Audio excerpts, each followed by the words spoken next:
अभी हम लोग देखेंगे संख्याओं के गुणधर्म, प्रॉपर्टीज ऑफ नंबर्स।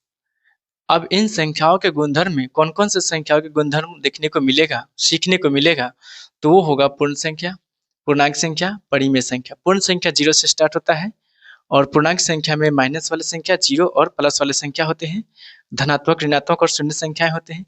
और ये परिमेय संख्या में पी/क्यू के रूप में जो संख्याएं हैं वो सब। इन सभी संख्याओं के गुणधर्म के बारे में जानेंगे कि कौन कौन से गुणधर्म होते हैं। तो ये संख्याओं के गुणधर्म में, प्रॉपर्टीज ऑफ नंबर्स में पहला रूल को जानेंगे, पहला नियम जानेंगे, समवृत्त या संवरक नियम। समवृत्त या संवरक नियम। तो सबसे पहले समवृत्त गुण क्या है? तो समवृत्त गुण में हम ये देखते हैं कि जब दो पूर्ण संख्याओं, सबसे पहले पूर्ण संख्या के बारे में लेते हैं। सबसे पहले पूर्ण संख्या को ही इसका एग्जाम्पल को लेकर के समझते हैं। तो जब दो पूर्ण संख्याओं को जोड़ते हैं और आंसर जो है पूर्ण संख्या में ही आता है, तो कहते हैं कि पूर्ण संख्या जो है जोड़ के अंतर्गत समवृत्त है, उसका आंसर समवृत्त कहलाएगा। तो चलिए देखते हैं योग में, योग यानी कि जोड़ में। तो जब दो पूर्ण संख्या यानी कि 5 + 3, ये 5 कोई पूर्ण संख्या है, ये भी पूर्ण संख्या है, इसको जोड़ेंगे तो आंसर जो आता है 8। ये पूर्ण संख्या है, ये भी पूर्ण संख्या है, और जोड़ने के बाद क्या आता है, आंसर जो आता है वो 8 आता है, ये भी पूर्ण संख्या है। तो जब पूर्ण संख्याओं को जोड़ने पर पूर्ण संख्या ही आता है तो कहेंगे कि पूर्ण संख्या योग के अंतर्गत समवृत्त है। और भी संख्या लेते हैं, जैसे कि 5 नहीं 7 + 8, तो 7 8 15, ये भी दोनों पूर्ण संख्या है, आंसर भी इसका पूर्ण संख्या आया। अब आगे हम लेते हैं घटाव में है कि नहीं, पूर्ण संख्या जो है घटाव के अंतर्गत समवृत्त है या नहीं। तो इसके लिए क्या करेंगे, कोई संख्या लेते हैं, 4 घटाव 3, तो 4 में से 3 जाएगा तो 1, लेकिन 3 घटाव कोई पूर्ण संख्या लेना है तो 7 लेते हैं, तो 7 में से उल्टा इसको घटाना पड़ेगा क्योंकि ये बड़ा संख्या है। 7 में से 3 जाएगा तो क्या हो जाएगा, -4। ये पूर्ण संख्या नहीं है, पूर्ण संख्या ऋणात्मक नहीं होते हैं, ये पूर्ण संख्या नहीं है।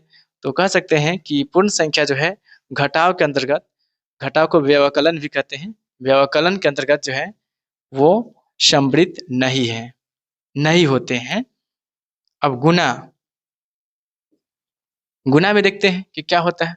तो गुना में है क्या, कोई संख्या लीजिए पूर्ण संख्या, 3 × 4, 3 चौका 12, फिर 5 × 7, 5 7 35, कोई दो पूर्ण संख्या है, गुना करने पर आंसर जो है पूर्ण संख्या आता है।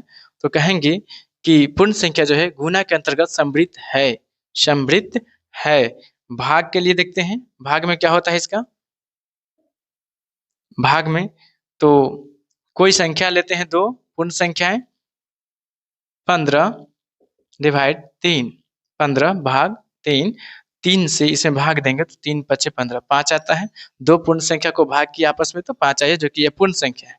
फिर से एक एग्जाम्पल लेते हैं, जैसे कि यहाँ पे लिए 5/3, तो क्या हो जाएगा, ये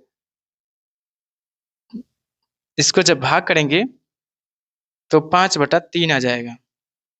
तो ये क्या हो गया, ये पूर्ण संख्या नहीं है, ये पूर्ण संख्या नहीं है। और भी एग्जाम्पल इसका लेकर के समझा जा सकता है, जैसे कि यहाँ पे 7/2, 7 को भाग करेंगे 2 से तो इसका भी आंसर आता है 7/2। तो क्या है, 5/3, 7/2, ये तो परिमेय संख्या है, पी/क्यू के रूप में है, पूर्ण संख्या नहीं होते हैं बटा के रूप में, पी/क्यू के रूप में। तो कहेंगे क्या कि पूर्ण संख्या जो है भाग के अंतर्गत समवृत्त नहीं होते हैं, भाग के अंतर्गत क्या, समवृत्त नहीं होते हैं।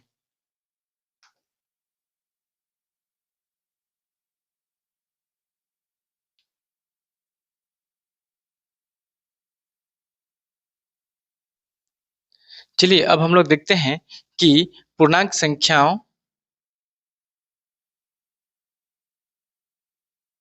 चलिए अब हम लोग देखते हैं कि पूर्णांक संख्याओं में समवृत्त किस प्रकार से होता है, पूर्णांक संख्या समवृत्त कैसे होते हैं।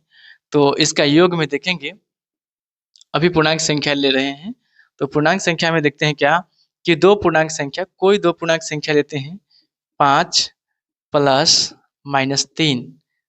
तो इसे जोड़ेंगे तो 5 में से ये 3 माइनस हो जाते हैं, क्योंकि ये प्लस वाले संख्या है, माइनस वाले संख्या है। तो 5 में से 3 जाएगा तो 2 आता है। तो क्या हो जाएगा, ये भी पूर्णांक संख्या, ये भी पूर्णांक संख्या, दोनों को योग जो है आंसर जो है पूर्णांक संख्या आते हैं। तो कह सकते हैं कि पूर्णांक संख्या योग के अंतर्गत सम्मिलित होते हैं। यानी कि दो पूर्णांक संख्याओं को जोड़ेंगे और आंसर पूर्णांक संख्या ही आएगा, तो इसे कहते हैं कि पूर्णांक संख्याएं योग के अंतर्गत सम्मिलित होते हैं। अब व्यवकलन यानी कि घटाव, घटाव में इससे समझते हैं कि क्या होता है। पूर्णांक संख्या घटाव में इसका क्या है गुणधर्म।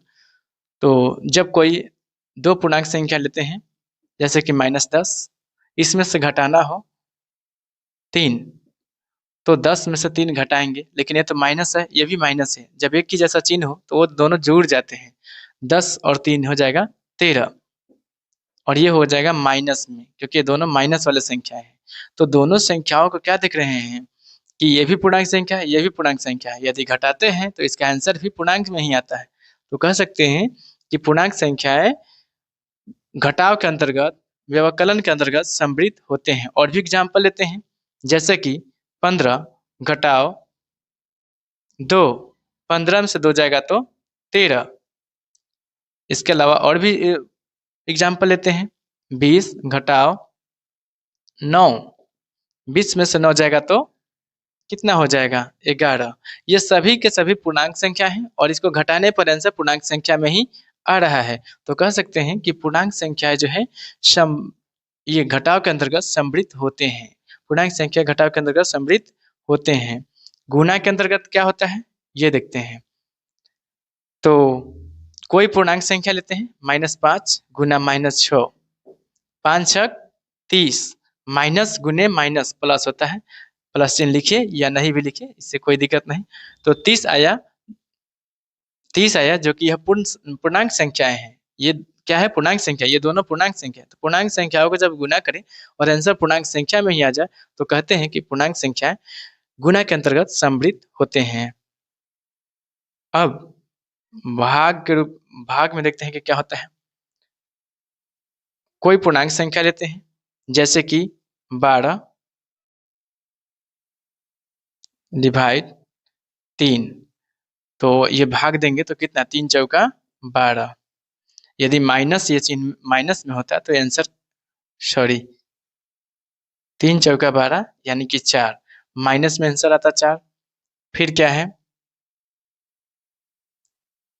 यही कोई संख्या, यदि कोई संख्या 20 लेते हैं पूर्णांक संख्या और उसी में -10 से भाग देते हैं तो आंसर आता है 10 से इसमें भाग देंगे तो आ जाएगा कितना, 10 दूनी 20, माइनस माइनस है तो इसमें प्लस हो जाता है, माइनस माइनस कट जाता है।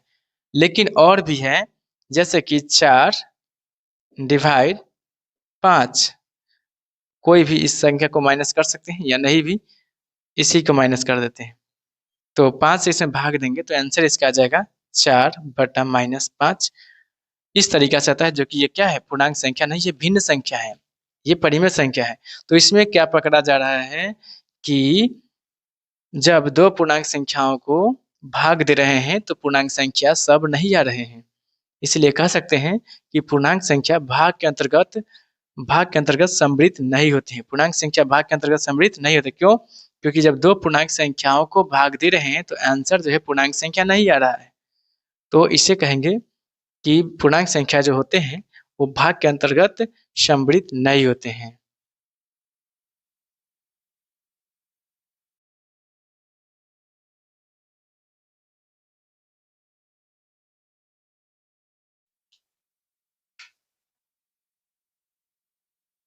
चलिए अब हम लोग देखते हैं परिमेय संख्याओं के बारे में। परिमेय संख्या का सम्मिलित गुण कैसा होता है, योग के रूप में पहले देखते हैं।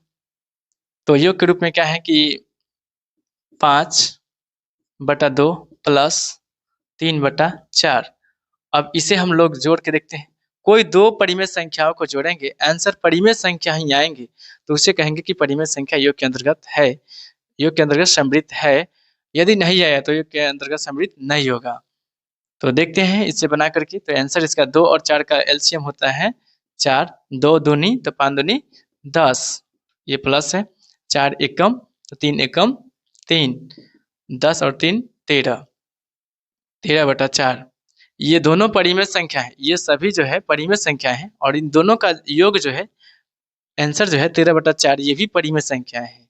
यदि माइनस वाला लेके देखते हैं, माइनस में भी परिमेय संख्या होते हैं, प्लस 3/4। तो इसका आंसर क्या होता है? तो 3 4 का लघुत्तम निकालेंगे, यहाँ नहीं इधर बनाते हैं। 3 और 4 का एलसीएम 12 होता है। 3 चौका 12, तो 5 चौका 20, माइनस में प्लस 4 तिया तो 3 तिया 9। 20 में से 9 घटाएंगे क्योंकि 20 बड़ी संख्या है, ये माइनस वाले भी हैं, तो 20 में से 9 जाएगा तो हो जाएगा कितना? -11/12। अब चाहे कुछ भी हो, परिमेय संख्या को जोड़ें और परिमेय संख्या को जोड़ने के बाद आंसर परिमेय संख्या आ रहे हैं, तो इसे कहेंगे। अब ये ऋणात्मक भी परिमेय संख्या होते हैं, धनात्मक परिमेय संख्या भी होते हैं। तो परिमेय संख्या आया तो कह सकते हैं कि परिमेय संख्या जो है योग के अंतर्गत सम्मिलित होते हैं। क्या होते हैं? योग के अंतर्गत सम्मिलित होते हैं।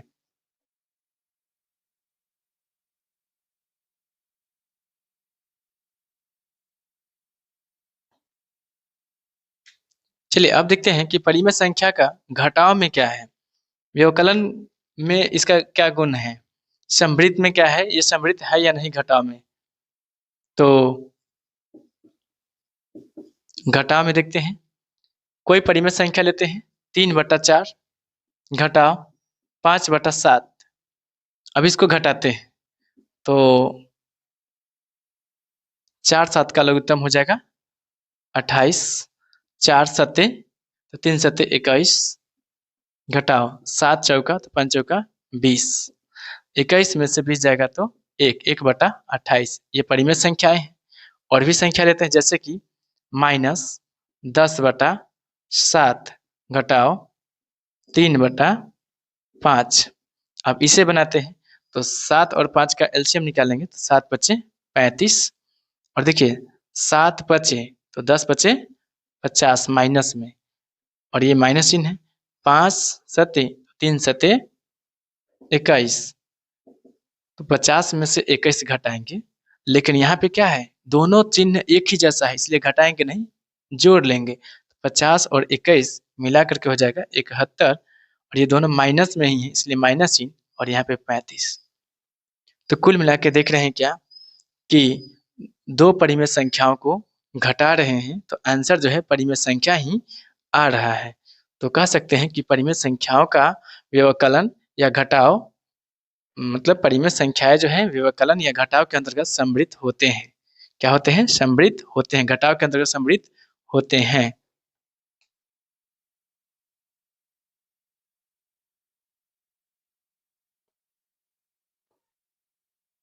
अब देखते हैं परिमेय संख्या का गुणा के अंतर्गत क्या है। परिमेय संख्या जो है गुणा के अंतर्गत क्या होता है। कोई परिमेय संख्या लेते हैं 3/4 गुना -5/2, इसको गुना करेंगे तो क्या हो जाएगा, 3 गुने -5, 4 गुने 2, 3 पचे 15, ये आपस में कोई कटने वाला नहीं है। 3 पचे 15, -15, 4 दूनी 8। ये क्या देख रहे हैं कि दोनों परिमेय संख्याएं हैं, गुना करने पर जो है दोनों परिमेय संख्या है, गुना करने पर आंसर जो है परिमेय संख्या ही आ रहे हैं। तो इस तरीका से कह सकते हैं, इस तरह से कह सकते हैं इसके आधार पे कि परिमेय संख्याएं जो है गुणा के अंतर्गत सम्मिलित होते हैं। और भी एग्जाम्पल लेकर के आप बना सकते हैं।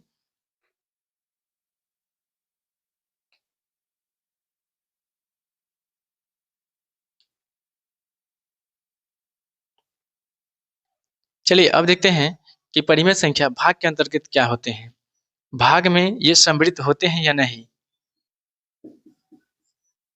भाग, कोई भी परिमेय संख्या लेते हैं जैसे कि -5/2 भाग 4/3, इसे भाग करेंगे तो क्या है, भाग बनाने का तरीका कि 5/2 है, जब ये गुना के रूप में बदलता है तो 3 ऊपर चला जाता है 4 नीचे, कोई कटने वाला आपस में नहीं है, ऊपर 8 तिरछे, तो क्या करेंगे, गुना कर लेंगे डायरेक्ट। 5 तिया 15, माइनस में 15, 2 चौका 8।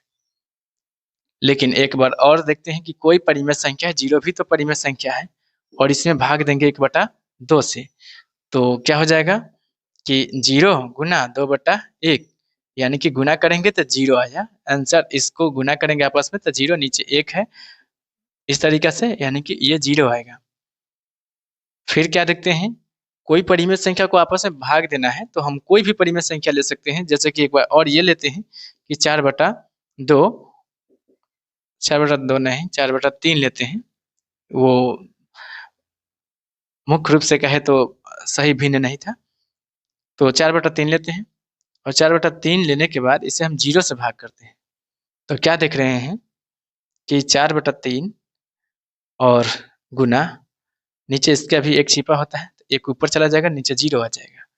जब इस में देखते हैं तो क्या होता है, 4 एकम 4, 3 में 0 से गुना करेंगे तो 0 आ जाएगा, जो कि ये अपरिभाषित है। किसी भी संख्या में हम 0 से भाग नहीं दे सकते हैं, ठीक है। तो क्या है, अब ये यहाँ पे इस कंडीशन में पहुंचते हैं कि ये परिमेय संख्याएं नहीं है, ये परिमेय संख्याएं नहीं है। ऐसा इसलिए हुआ क्योंकि हमने 0 लेकर के चल रहे हैं। 0 को भी परिमेय संख्या कहते हैं, 0 भी परिमेय संख्या है। तो यहाँ पे देखने को मिल रहा है कि 0 को छोड़ करके बाद बाकी सभी परिमेय संख्या का भाग करेंगे तो वो परिमेय संख्या जो है भाग के अंतर्गत सम्मिलित होते हैं। लेकिन यदि 0 को शामिल कर ले रहे हैं, 0 से भाग दे रहे हैं, 0 ही पूर्ण परिमेय संख्या है, अगर इससे हम किसी भी परिमेय संख्या में भाग देते हैं तो देखने को मिल रहा है कि ये जो आंसर आ रहा है ये परिमेय संख्या में नहीं आ रहा है। तो इससे कहेंगे कि भाग के अंतर्गत जो है परिमेय संख्याएं सम्मिलित नहीं होते हैं। 0 को छोड़ देंगे तब ये भाग के अंतर्गत सम्मिलित होते हैं। यदि 0 को लेकर चले तो भाग के अंतर्गत परिमेय संख्या जो है सम्मिलित नहीं होते हैं।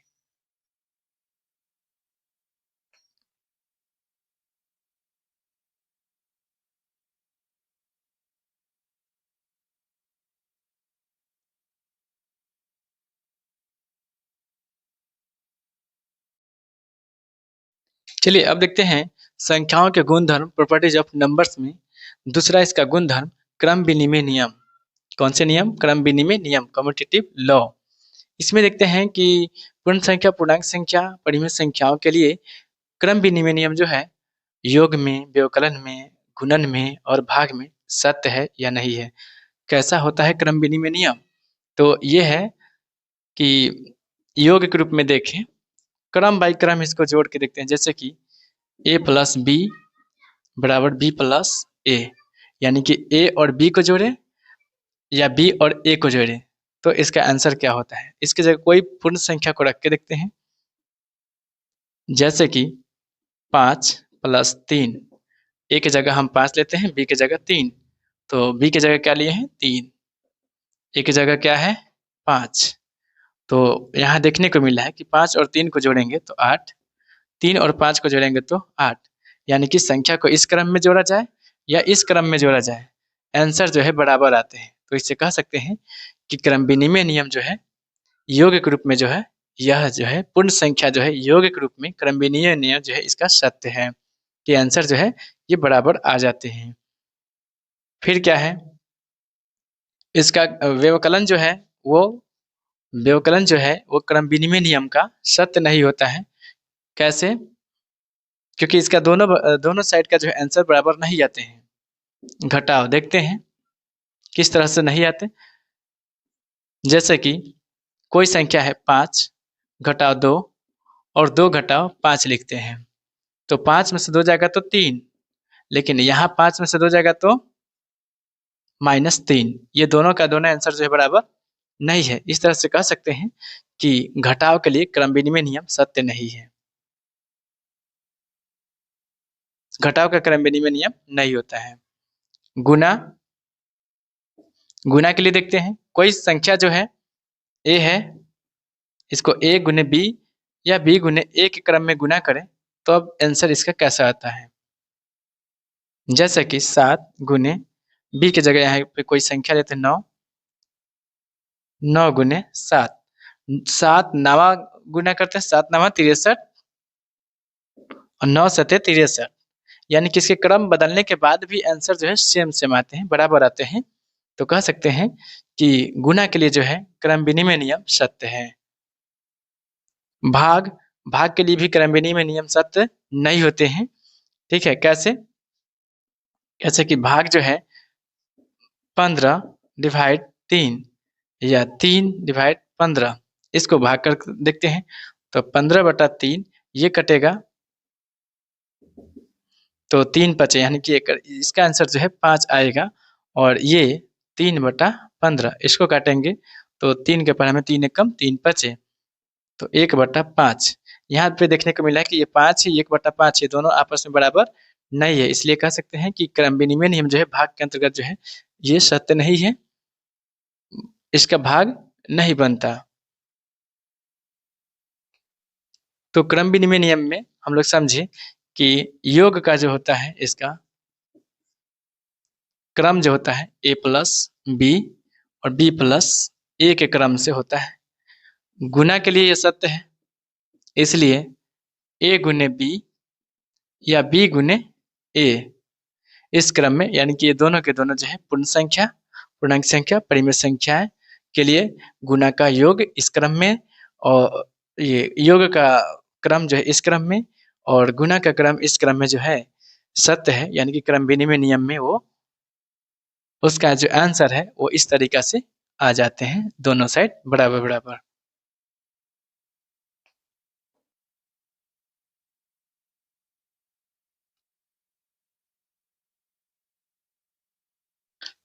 चलिए देखते हैं संख्याओं के गुणधर्म प्रॉपर्टीज ऑफ नंबर्स में तीसरे गुणधर्म सहचर नियम को, एसोसिएटिव लॉ। सहचर नियम, एसोसिएटिव लॉ, इसमें किस प्रकार से संख्याओं का क्रम होता है। जैसे कि 3 पूर्ण संख्या, 3 पूर्णांक संख्या या 3 परिमेय संख्याओं को इस क्रम में जोड़ें। इसका योग के रूप में पहले देखते हैं कि 3 कोई परिमेय संख्या है या पूर्ण संख्या है या पूर्णांक संख्या है, तो a+b+c, a b c कोई पूर्ण संख्या हो और इसमें पहले a और b को जोड़ करके c को बाद में जोड़ेंगे, या b और c को जोड़ करके a को बाद में जोड़ेंगे, तो क्या होता है इसको एग्जाम्पल से समझते हैं। जैसे कि a की जगह कोई संख्या लीजिए 3, b की जगह कोई संख्या 5 मान के चलते हैं, कोई संख्या इसके जगह लेते हैं, c की जगह 7, तो इसमें इस दोनों को पहले जोड़ना है। यहाँ पे भी 3 + 5 + 7, इसमें पहले इस दोनों को जोड़ेंगे। तो देखते हैं क्या कि 3 और 5 को जोड़ेंगे, पहले ब्रैकेट वाला काम पहले करते हैं बोर्ड में से, जैसे कि आप लोग सीखे होंगे। तो 3 और 5 को जोड़ेंगे तो 8 प्लस यहाँ पे 7, और 3 + 5 और 7 12, तो क्या होता है आंसर 8 7 15, और यहाँ पे 3 और 12 15, दोनों का दोनों आंसर बराबर आते हैं। तो कह सकते हैं कि जब कोई 3 परिमेय संख्या, पूर्ण संख्या या पूर्णांक संख्या, इसके जगह पूर्णांक संख्या या परिमेय संख्या रख के आप बना सकते हैं। तो इसे हम कहेंगे क्या कि जब 3 पूर्ण संख्या को इस क्रम में जोड़ते हैं तो उसका आंसर दोनों जो है बाएं पक्ष और दाएं पक्ष, ये दोनों का आंसर बराबर आते हैं। तो इसे कहते हैं योग का सहचर नियम। क्या कहते हैं इसे? योग का सहचर नियम।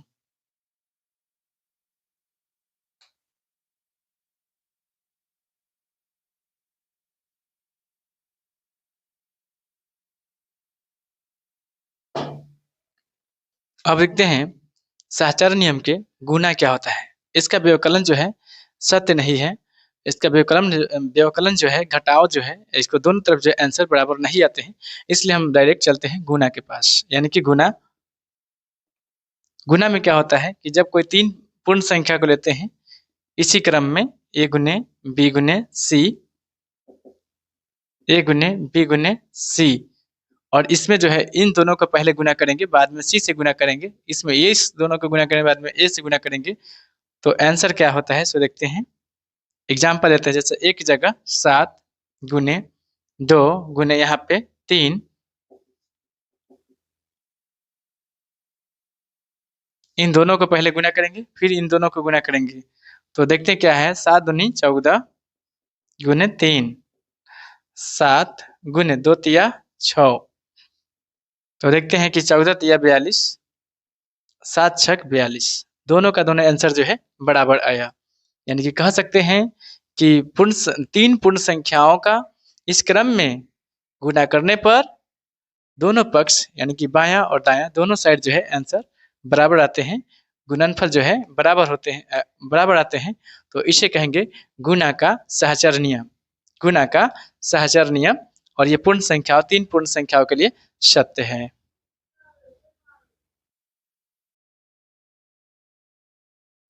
चलिए अब हम लोग देखते हैं संख्याओं के गुणधर्म, प्रॉपर्टीज ऑफ नंबर्स में कि वितरण यानी कि चौथे गुणधर्म वितरण नियम को, ठीक है, इसे बंटन नियम भी कहा जाता है और इंग्लिश में डिस्ट्रीब्यूटिव लॉ कहते हैं। वितरण नियम को इंग्लिश में डिस्ट्रीब्यूटिव लॉ कहते हैं, यानी कि डिस्ट्रीब्यूट करके इसमें गुना किया जाता है। जैसे कि ए कोई संख्या है और बी और सी भी कोई संख्या है, जिसको जोड़ के और इस संख्या से गुना करे, या इसको अलग अलग बंटवारा करके गुना करे, जैसे ए और बी में गुना करे, ए गुने बी प्लस, ये प्लस चिन्ह इसलिए प्लस, और ए में सी से गुना करें, ए गुने सी, तभी भी आंसर इसका क्या होता है, बराबर ही आते हैं। कैसे? तो इस तरीका से देखते हैं इसका एग्जाम्पल लेकर के कि ए की जगह कोई संख्या लीजिए 3, बी की जगह कोई संख्या 5, सी की जगह कोई संख्या 7। अब इसको अलग अलग गुना करके देखते हैं। 3 और 5 को गुना करेंगे, फिर 3 और 7 को गुना करेंगे।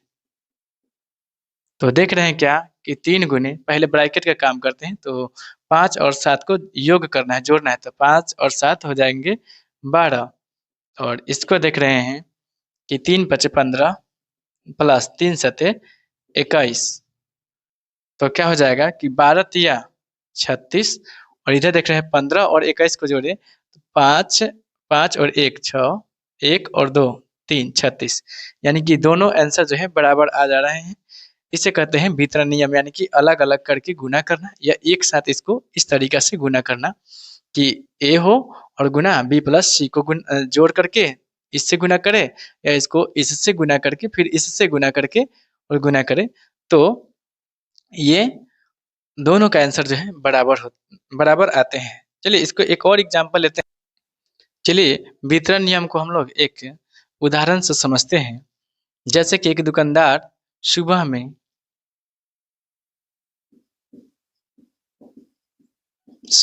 15 लीटर दूध लेता है, शाम में 10 लीटर दूध लेता है, और दूध का कीमत जो है 40 रुपए प्रति लीटर है। मान के चलिए कि 40 रुपए प्रति लीटर है, 1 लीटर दूध का दाम 40 रुपए है। तो इसको वितरण नियम के सहारा से किस तरह से आसानी से बनाए, और हिसाब देना है, एक दिन का हिसाब कितना होगा। तो ऐसा करेंगे कि 40 गुने ये दोनों टाइम का दूध को एक साथ जोड़ करके एक साथ मिला देंगे, तो 15 + 10। और दूसरा तरीका है कि सुबह का हिसाब सुबह और शाम का हिसाब शाम, और दोनों के हिसाब को जोड़ सकते हैं, जोड़ देंगे तो क्या हो जाएगा, यानी कि 40 गुने दूध का रेट है और जितना दूध की मात्रा है, और फिर शाम के लिए अब इसको गुना करके देखते हैं, तो क्या हो जाता है कि 40 गुने 15 और 10 को जोड़ेंगे तो 25 आएगा।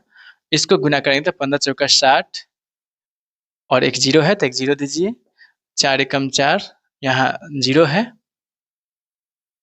मतलब 40 ताही के 400 हो जाएगा। 15 में 40 से गुना करेंगे तो इतना आंसर आएगा, इन दोनों को जोड़ेंगे तो इतना आ जाएगा। फिर क्या देख रहे हैं कि 25 में 4 से गुना कर देंगे, एक जीरो बैठा देंगे, जीरो वाला गुना में आसानी से बनाने के लिए इस तरीका से गुना करें तो क्या करेंगे, 25 × 100, एक जीरो है, जीरो दीजिए, यहाँ पे 600 और 400 कितना हो जाएगा, 1000। यानी कि दोनों तरीका से बनाइए, आपका आंसर एक ही आता है, हिसाब क्लियर हो जाता है और जल्दी से बन भी जाता है। तो वितरण नियम जो है इस तरह के हिसाब को बनाने के लिए बहुत बेनिफिशियल और इजीली होता है।